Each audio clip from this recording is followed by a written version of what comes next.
Alright, starting off with the Hex Bar Deadlift, one of the best compound exercises for developing not only leg strength but full body strength. So really going to utilize those hips to create some big strength and power gains.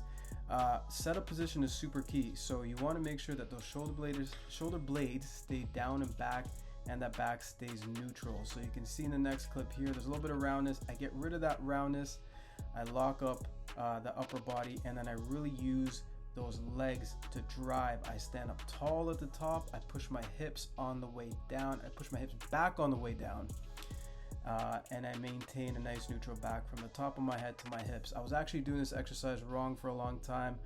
Rather than pull it off the ground, you want to feel the weight in your hands and leg press the floor away.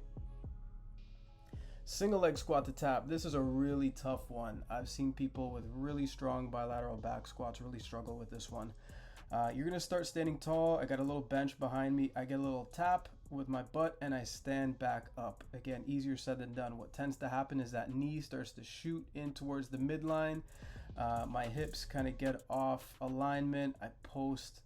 A bunch of funky things happen. Another big tendency is to rock back and forth and put all of that weight on the bench. You don't want that. As you can see from another angle, little tap, I stand up tall, back stays neutral, hips are going back, knee is bending.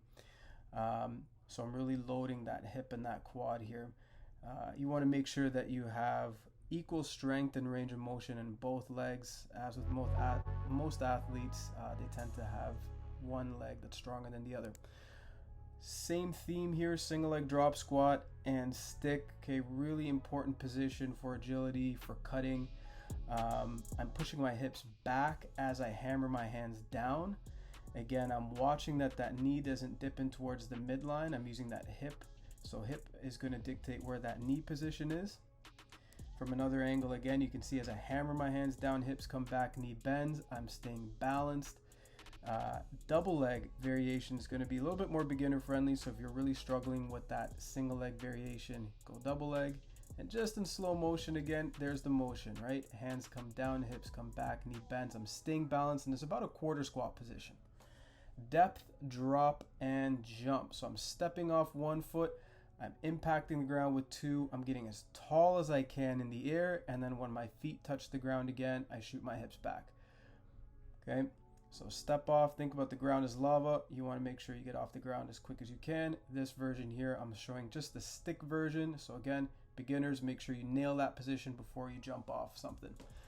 Last but not least, single leg RDL, really good for posterior chain strength development. It's going to show you where your imbalances are pretty quick. You can see I'm a little wobbly there. Pushing the hips back as the dumbbells come straight down. And really key here is as that heel comes up, the chest is going to drop at that same rate. So that's going to ensure that you have really good activation along that posterior chain.